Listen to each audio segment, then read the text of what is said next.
안녕하세요. 청소년 상담사 3급 학습 이론의 유소영입니다. 반갑습니다, 여러분.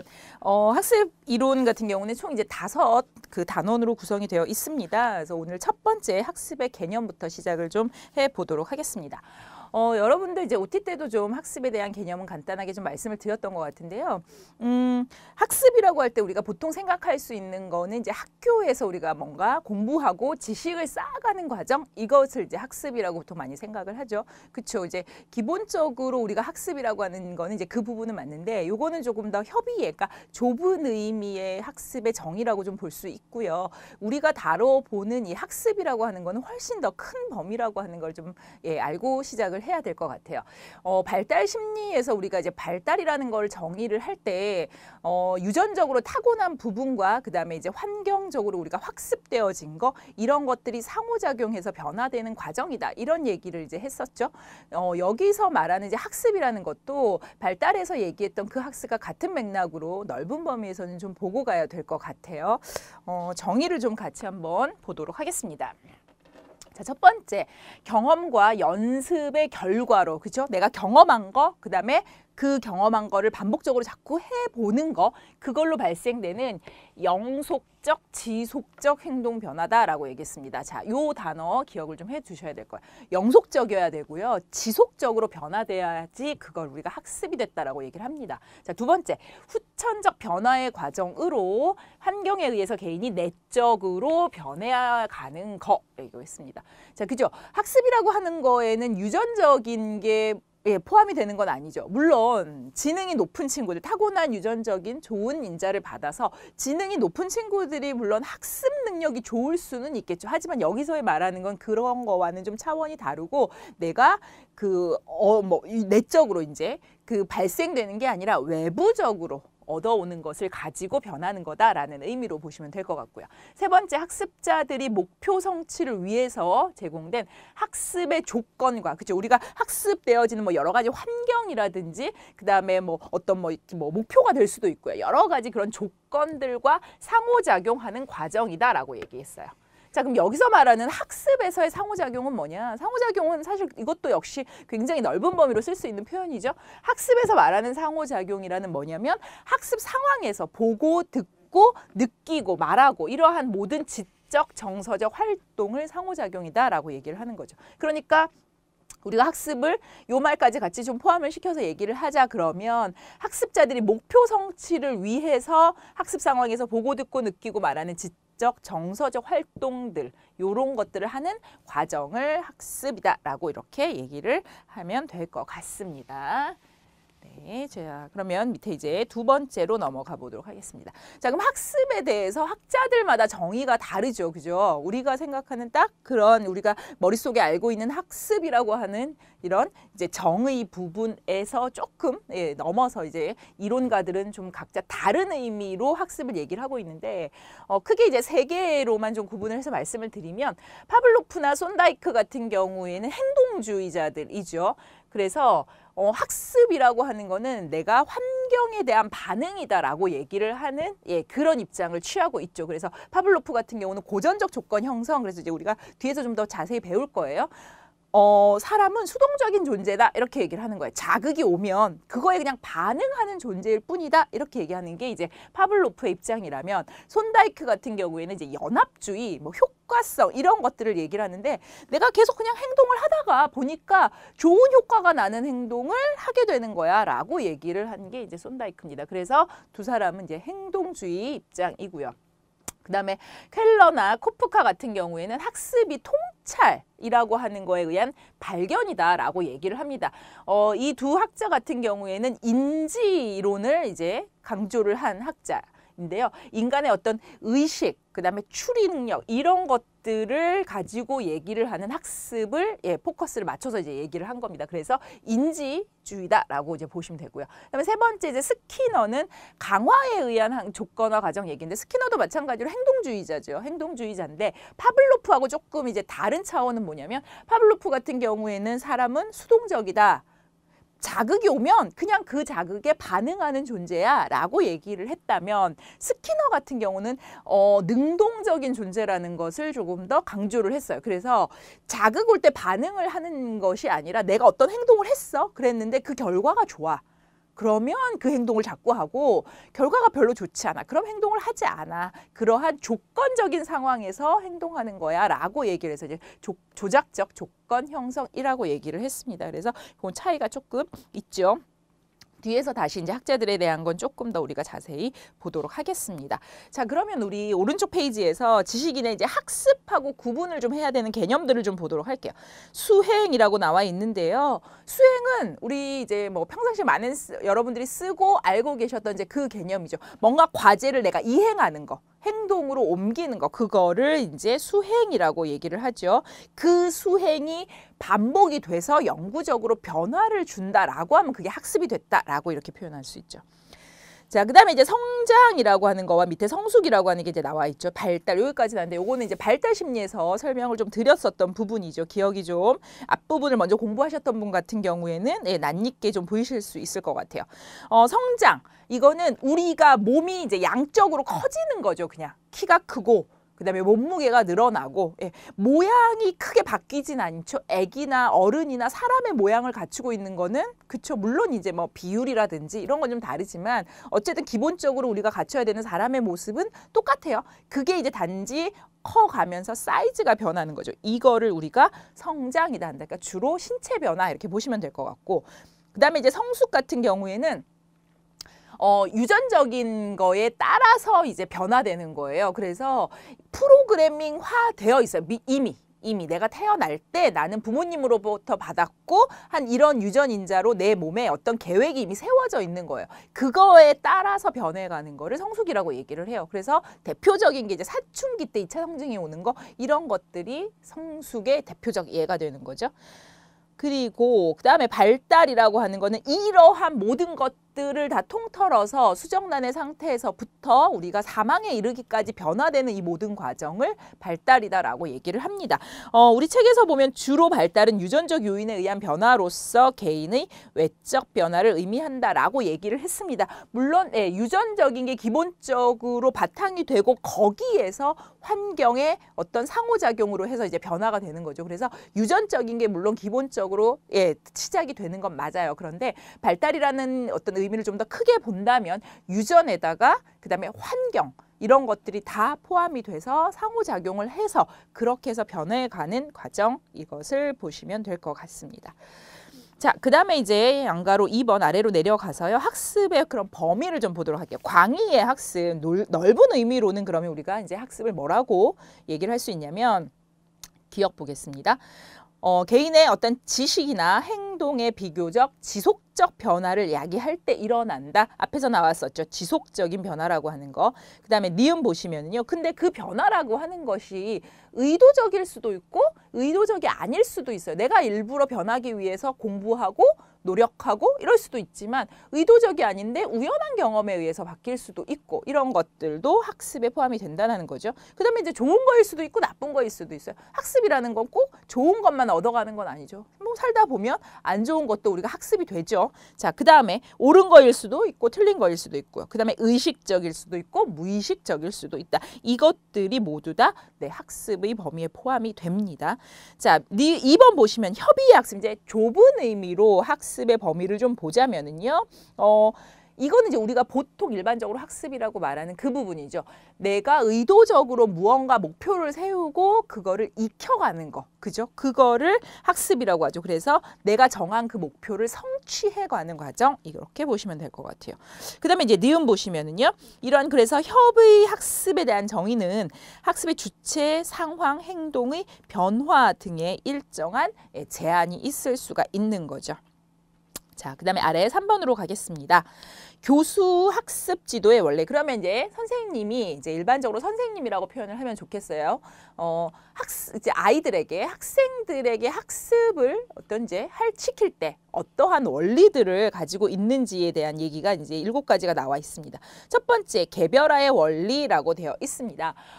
물론 학교 수업이라고 하는 건 굉장히 평준화되어 있는 수업이죠. 그죠? 그렇지만 여기서 말하는 이제 이 개별화는 그래도 그 평준화 속에서도 어떤 학습자가 아이들마다 가지고 있는 각자의 어떤 능력들, 요구들 이런 것들에 맞춰서 학습할 수 있는 어떤 기회를 제공해 줘야 한다라는 의미가 바로 이 개별화입니다. 근데 사실 참 현실적으로 쉽지는 않은 부분이긴 하죠. 하지만 그러한 이제 노력이 좀 필요한 거죠. 그다음에 이제 사회화의 원리.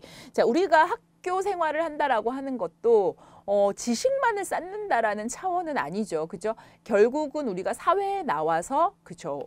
우리가 사회생활을 잘 할 수 있도록 그죠? 어떤 뭐 올바른 어떤 이런 생각들도 갖고 또 올바른 행동들 그런 것들로 통해서 이제 우리가 사회화를 시켜준다라는 차원에서 학습이 매우 또 중요한 부분이죠. 그러다 보니까 사회화의 이제 원리라는 건 이 학습 내용이라고 하는 것을 현실 사회의 어떤 그런 문제들을 기반으로 해서 그래서 학교에서 우리가 공부한 것과 학교 밖에서 이제 경험한 것들 이런 것들을 잘 적절하게 교류시켜서 공동학습으로 진행되는 거 이거를 사회화의 원리다라고 얘기를 합니다.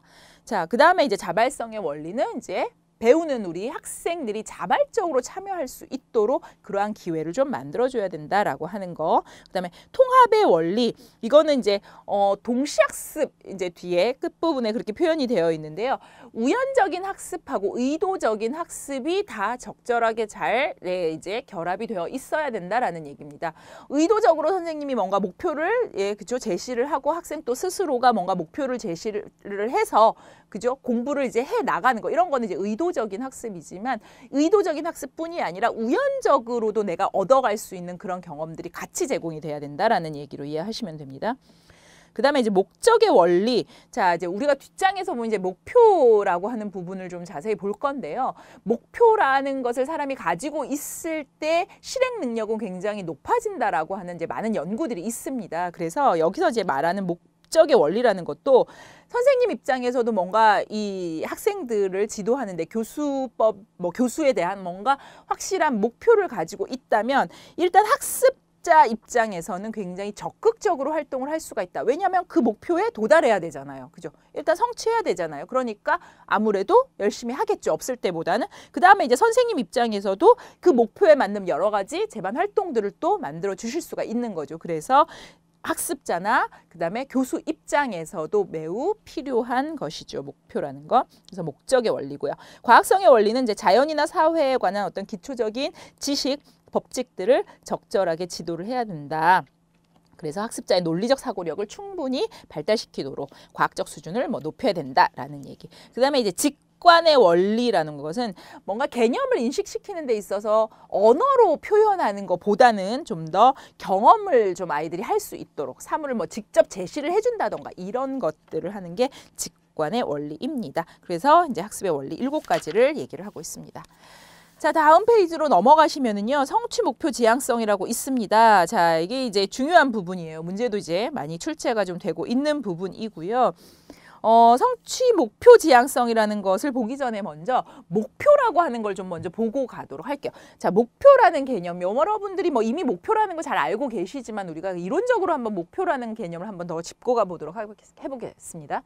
자, 목표는 일반적인 수준에서 개인이 성취하려고 노력하는 거. 그죠? 내가 잡아놓고 그죠? 그거에 따라서 이제 가려고 노력하는 그것을 목표라고 얘기를 하고 그다음에 이제 이상적인 종착점 상태에 대한 미래 중심적 인지 표상으로 행동을 이끌어준다. 굉장히 어려운 얘기 같지만 목표라는 거는 항상 어디에 있어요? 현실에 있는 게 아니라 미래가 있잖아. 그죠? 그 미래에 대해서 내 머릿속으로 표상이 그려져 있죠. 그죠? 예. 그런 것을 통해서 행동을 이끌어주는 거. 그게 바로 또 목표다. 자, 그 다음에 세 번째.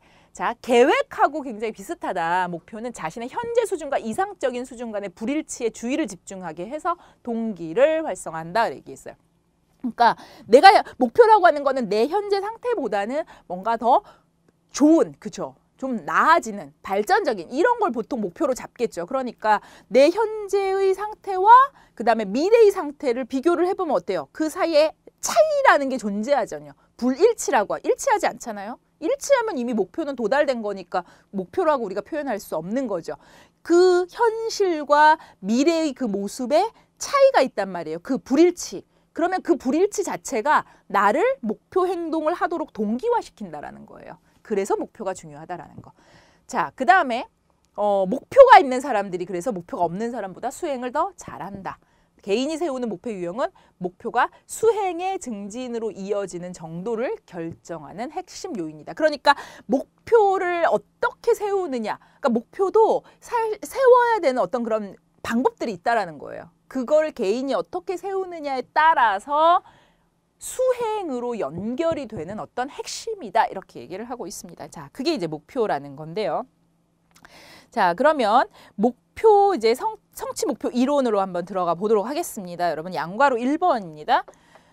자, 성취 목표 이론을 목표 지향성 이론이라고도 얘기를 합니다. 자, 그래서 두 번째 보시면 이제 제가 말씀드렸던 내용이 여기 한 줄로 좀 나와 있죠. 과제 수행을 집중시키고 목표 달성을 위해서 노력하게 하고 효율적인 전략을 선택하도록 하는 것이 바로 목표다라고 얘기를 합니다. 그래서 목표에 크게 두 가지를 얘기를 하고 있는데요. 숙달 목표와 수행 목표 이렇게 두 가지로 크게 구분을 해 볼 수 있습니다. 그러니까 사람에 따라서 숙달 목표를 잡는 사람들이 있고요. 수행 목표를 잡는 사람들이 있다라는 거예요. 우리가 숙달 목표를 목표로 잡는 것을 목표로 한다. 뭐 수행 목표를 잡는 걸 목표로 한다. 이런 차원이 아니라 사람의 성향에 따라서 이렇게 두 가지 스타일로 목표를 잡는다라고 얘기를 하고 있습니다. 그래서 숙달 목표라고 하면 이제 여러분들 이제 간단하게 좀 내용은 이제 아래서 좀 자세히 보겠지만 수행 목표가 있고 숙달 목표가 있다. 그러면 숙달 목표는 내가 어떤 것을 성취해가는 과정을 굉장히 중시 여겨요. 수행 목표는 말 그대로 수행이잖아요. 수행이 뭐예요? 내가 행동으로 그렇죠. 이렇게 보여주는 거, 나타내는 거잖아요. 그래서 얘는 결과 중심적이에요. 결과를 중요시 여기는 사람들은 수행 목표를 가지고 있고 과정 중심적인 사람들은 이제 숙달 목표를 가지고 있다. 이렇게 볼 수 있으면 되고 그 다음에 어떤 지능이라고 하는 거에서 지능이 변화 가능하다. 요렇게 생각을 해요. 숙달 목표인 사람들은. 그러니까 내가 뭔가 열심히 하다 보면 지능도 높아져. 이렇게 얘기를 하는데 여기 수행 목표를 갖는 사람들의 특징은 지능에 대해서 고정적이다. 지능 변화하기는 좀 어려운 것이다. 뭐 이렇게도 얘기를 하고요. 그 다음에 또 어떤 것이 있을까요? 이 사람들은 실패를 하잖아요. 그러면 실패에서도 배운다. 이런 차원이에요. 네. 실패를 하면 거기에서도 내가 얻어가는 게 있다. 그런데 수행 목표를 하는 사람들 같은 경우는 뭐냐면 실패를 하게 되면 내가 능력이 없어서 지능이 낮아서라든지 이런 식으로 뭔가 그래 발전되는 거 없어. 실패는 그냥 끝이야. 왜냐면 결과가 중요하니까. 그죠? 그러니까 실패를 한다. 이랬을 때 배우는 거 배움 그런 건 없어. 그거는 나의 능력 부족. 그죠? 이런 것들로 연결을 시킨다라는 거죠. 자, 이제 크게 보면은 이제 이렇게 보시면 됩니다. 자, 그럼 이제 내용으로 조금 더 우리가 이제 전체적인 느낌은 좀 아시겠죠? 그죠? 한번 하나씩 좀 보도록 할게요. 자, 1번 보겠습니다. 양과로 2번 숙달 목표 지향 학습자. 1번은 자, 이 사람들 같은 경우에는 타인의 인정 이런 게 중요한 게 아니에요. 다른 사람이 나에 대해서 잘했네 못했네 이런 얘기하는 게 중요하지 않아요. 자기 성장 이게 중요한 사람이에요. 그러니까 결과보다는 과정이 중요한 사람들이겠죠. 그죠? 자기 성장이 동기화된다. 자, 동그라미 2번 학습 과정 자체에 가치를 부여한다라는 거. 그래서 과제의 숙달, 향상, 이해 증진 이런 거에 중점을 둔다. 자, 그다음에 이제 세 번째. 실패할 가능성이 있어도 그러니까 이 사람들은 조금 좀 어려운 과제를 도전을 해요. 그렇게 해서 그 어려운 과제를 수행을 함으로써 나에게 뭔가 발전이 온다라고 보는 거죠. 그다음에 이제 네 번째 보면은 이 사람들이 성공을 하게 되면 노력을 내가 참 많이 잘했구나. 그리고 효과적으로 내가 뭔가 학습 전략을 잘 세웠구나. 이제 이런 식으로 생각을 하고 실패를 하게 됐을 때는 노력이 부족했어. 이렇게 생각한다는 거죠. 자, 다섯 번째, 실패도 배움의 과정이다. 하고, 그다음에 6번째 보면 성공이라고 하는 건 내적으로 통제 가능, 그러니까 내가 컨트롤할 수 있는 거야. 성공은 이렇게 얘기를 한다는 거, 생각을 한다는 거죠. 그리고 도전적인 학습 상황을 받아들이고 새롭고 도전적 과제를 할 때 만족감을 느끼고, 그리고 7번 동그라미 학습에 지속적인 관심과 노력을 기울이고 구체적인 질문과 요점 정리 이런 거에 어떤 효과적 전략을 사용한다라는 거. 그리고 메타 인지 전략을 사용한다. 8번에 나왔죠. 메타 인지라고 하는 거는 인지를 하고 있는 나를 인지하는 거예요.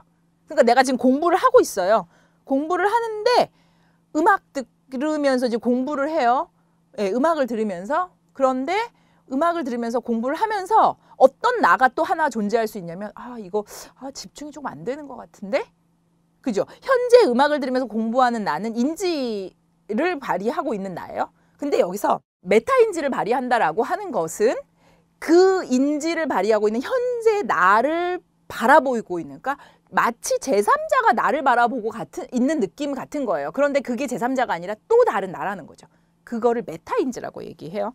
자, 그래서 메타인지 전략을 많이 사용을 한대요. 이런 사람들은. 자, 그 다음에 양가로 3번 수행목표 지향 학습자라고 되어 있습니다. 네, 지능에 대한 고정, 신념, 타인과의 상대적인 비교, 이게 중요하고요. 그 다음에 동그라미 2번 학습 결과에 더 관심을 가지고 타인과 경쟁해서 이기는 게 목표래요. 그 다음에 동그라미 3번 과제 수행을 실패했을 때 능력 부족이다 이렇게 귀인을 하고요. 그리고 불안감을 많이 경험을 합니다. 그래서 이들은 자, 그러면 내가 결과를 잘 내야 되잖아요. 목표가. 그러니까 과제를 선택을 할 때 어떤 걸 하겠어요? 좀 쉬운 걸 하겠죠. 그죠? 왜냐하면 어려운 걸 하면 실패할 가능성이 있으니까. 그래서 유능함을 보여줄 수 있는 과제를 선택한다는 건 무슨 얘기냐? 쉬운 거를 선택한다라고 보시면 돼요. 그리고 무능함을 감출 수 있는 과제 같은 얘기가 되겠죠. 자, 다음 페이지에서 동그라미 이제 5번 보시면은요. 자, 그래서 수행 접근 목표를 가지고 있는 사람은 또 두 가지로 나눠볼 수가 있어요. 네. 수행 목표를 수행 하나는 접근이라고 하는 목표가 있고, 자, 수행 회피라는 거예요. 그러니까 수행을 피한다라는 의미가 아니고요. 수행 접근이라는 건 이제 뭐냐면 쉽게 말하면 얘도 간단하게 말해서 남에게 잘한다. 요거를 보이기 위해서. 그래서 하는 거예요. 그게 수행 접근 목표다. 남한테 나를 보여주는 게 목표인 것이고, 이 수행 회피라는 의미는 뭐냐면 쉽게 말하면 또 여기도 남에게 이번에는 못하는 것을 보이지 않으려고, 보이지 않는 거, 않으려는 요거예요. 네. 예. 그래서 수행을 이렇게 두 가지. 그래서 크게 숙달 목표냐, 수행 접근적이냐, 수행 회피적이냐 이렇게 세 가지로 좀 볼 수 있습니다. 자, 동그라미 5번 보도록 할게요. 자, 수행 접근 목표 지향 학습자는 자신의 능력을 보여주고 싶어서 자신감 있고 높은 자기 효능감을 보이는 경향이 있지만, 반대로 수행 회피 목표 지향자는 자신감이 부족하고 낮은 자기 효능감을 가지기 쉽다라고 얘기를 합니다. 동그라미 6번. 그래서 수행 접근 목표 지향성의 이제 사람들은 과제가 실패가 됐을 때 원인을 자신의 능력에다가 귀인을 해요. 그런데 수행 회피 목표 지향성 같은 경우에는 지능에 대한 어떤 고정관념 그런 것들로 이제 귀인을 하는 외적 요인에 대한 귀인을 한다라는 그런 경향이 있다. 자, 그래서 학생들 같은 경우 사실은 여러분들이 이렇게 딱 보셔도 그러면 우리가 숙달 목표로 가는 게 좋겠냐, 수행 접근이냐, 수행 회피로 갈 것이냐. 우리가 좀 생각을 해본다면 어때요? 숙달 목표로 가야 되는 게 좀 더 바람직하겠죠, 그렇죠? 자, 그런데 이제 공부를 하는 입장에서 이제 아이들이 봤을 때 현실적으로 대학을 가야 된다라는 굉장히 그렇죠, 어려운 그 관문이 있잖아요. 그것을 위한 하나의 목표를 가지고 이제 달려가다 보니까 수행 접근 목표로 많이 가고 있다라는 거죠. 그래서 수행 목표가 점점 많이 늘어나고 있고, 숙달 목표는 사실 학교에서 현장에서 참 늘리기가 어렵다라는 얘기를 7번에서 좀 하고 있습니다. 자, 다음에 이제 학습 기대 효과 보도록 하겠습니다. 자, 양괄호 1번 보면 교사의 기대 형성 나와 있습니다. 5번까지 이제 많은 내용들이 있는데 교사는 일단 교사가 학생들에게마다 각각의 다른 기대들을 가지고 있다. 그러한 이제 선생님의 기대가 달리 있다라는 거죠. 그러니까 아무래도 선생님이 모든 학생들에게 똑같은 기대를 가지고 아이들을 바라보지는 잘 못하죠. 그죠?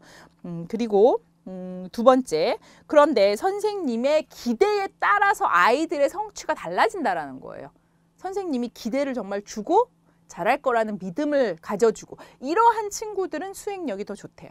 그런데 선생님의 그런 기대를 받지 못하는 친구들은 받는 친구들에 비해서 수행이 떨어진다라고, 성취가 떨어진다라고 얘기를 하고 있습니다.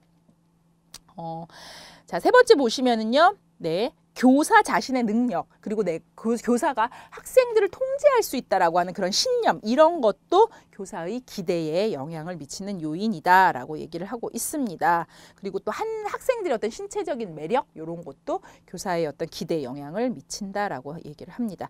그 다음에 5번 보시면 기대 유지 효과라고 나와 있죠. 선생님의 어떤 그런 기대가 바뀌지가 않아서 학생들 성취 수준이 계속 그냥 거기에 머물러 있는 거, 그거를 기대 유지 효과. 그러니까 그 기대한 만큼으로 그냥 계속 유지되고 있다. 이렇게 보시면 될 것 같아요. 자, 양가로 2번의 교사 학습의 기대 효과에서 피그말리온 효과라고 나와 있습니다. 자, 여러분들 이제 피그말리온 같은 경우는 그리스 로마 신화에 나오는 조각가의 이름이죠. 그래서 피그말리온 효과, 이제 같은 표현인데 피그말리온 효과, 그 다음에 자기 충족적 예언, 이렇게도 표현하고요. 예언, 그 다음에 또 다른 말로 로젠탈 효과라고도 합니다. 로젠탈은 이제 심리학자인데 이 심리학자가 연구한 그 결과가 피그말리온 그리스 로마 신화에 나왔던 그 내용과 이제 거의 일맥상통해서 그 피그말리온 효과 같은 경우는 이제 그리스 로마 신화에서 키프로스라고 하는 그 지역 이름이에요. 거기에서 이제 그 있는 조각가의 이름인데, 키프로스 지역의 이제 여인들이 좀 생활이 좀 문란했나 봐요. 그래서 이 조각가가 이제 그 여인들의, 키프로스 지역의 여인들에 대한 믿음이라는 게 이제 없었던 거예요. 그래서 자기가 이상적으로 생각하는 여인의 모습을 조각으로 이렇게 만들어 놓고 실질적으로 이제 그 조각상에게 사랑에 빠진 거예요. 그렇게 돼서 이제 아프로디테가 실제 사람이 되게 해줬다라고 얘기를 하죠. 그러니까 내가 계속 믿으면, 바라면 현실로 이루어진다. 그 얘기가 바로 피그말리온 효과죠. 자기 충족적 예언, 이렇게 표현하고요. 그래서 밑에 있는 거는 여러분들 이제 읽어보시면 될 것 같아요. 자, 그러면 다음 페이지로 넘어가서 로젠탈 먼저 효과, 그 심리 실험부터 보고 위에 있는 이제 골렘 효과를 좀 보도록 할게요. 로젠탈이 그래서 이제 피그말리온 효과는 그리스 로마 신화에서 나왔던 얘기인 거고, 로젠탈 효과는 뭐냐면 이제 아이들에게 그 지능 검사를 이렇게 했어요. 그리고 나서 그 중에 아이들을 무작위로, 그러니까 뭐 좋은 IQ를 가진 친구들도 있고 뭐 낮은 지능을 가진 친구들도 있겠죠. 그래서 무작위로 얘네들을 한 20% 정도를 뽑았어요. 뽑아가지고 두 그룹으로 이제 나눴겠죠. 항상 실험을 한다라는 거는 실험 집단과 통제 집단. 왜냐하면 내가 이쪽에 처치를 가했는데 그거에 비교할 만한 대상이 있어야 되는 거잖아요. 그래서 이제 항상 통제 집단이라는 것을 항상 두게 되는 거죠. 우리 이제 발달에서 나왔던 이제 연구 과진 내용에 있었던 부분이라 잠깐 언급을 좀 했습니다. 자, 그렇게 해서 그 선생님한테 뭐라고 했냐면, 이 한쪽 집단 아이들을 이제 지도하는 선생님한테 얘네들이 굉장히 IQ가 높고 굉장히 학습 능력이 좋은 친구들이다, 이렇게 이제 얘기를 해 준 거예요. 그리고 나서 다시 8개월 후에 지능 검사를 해봤대요. 그랬더니 기대감이 들어있었던, 그러면 자 봐요. 얘네들이 되게 똑똑한 애예요. 공부도 정말 잘하는 친구들이요. 이렇게 얘기를 하면 선생님 마음속에 뭐가 있겠어요? 쟤네들은 잘하는 애들이구나라는, 그죠? 기대를 항상 선생님은 갖고 가겠죠. 그죠? 그러다 보니까 8개월 후에 다시 지능 검사를 했더니 얘네들 지능이 굉장히 유의미하게 올라갔더라는 거예요. 그래서 선생님의 기대가, 그쵸? 그러니까 단순히 여기서 말하는 기대는 마음속으로만 그냥 쟤는 잘할 거야, 이걸 갖는다라는 의미를 좀 넘어서 아무래도 기대를 가지고 있으면 이 친구에게 한마디라도 더 뭔가, 그죠? 자신감 있는 자존감 혹은 또 자기 효능감, 이런 것들을 올릴 수 있는 선생님의 표현이 사실 나올 수밖에 없겠죠. 그죠? 그리고 이제 어떤 수업 장면에 있어서도, 그죠? 이 친구들 좀 더 뭔가 학습 능력을 좀 높여줄 수 있는 그러한 뭔가 작은 행동들이 분명히 선생님한테서 나올 수밖에 없다라는 거예요. 그래서 기대감을 가지고 있으면 상대가 그거를 알 수밖에 없는 거죠. 그래서 그러면 뭐야? 내가 저 사람으로부터 믿음을 받고 있구나.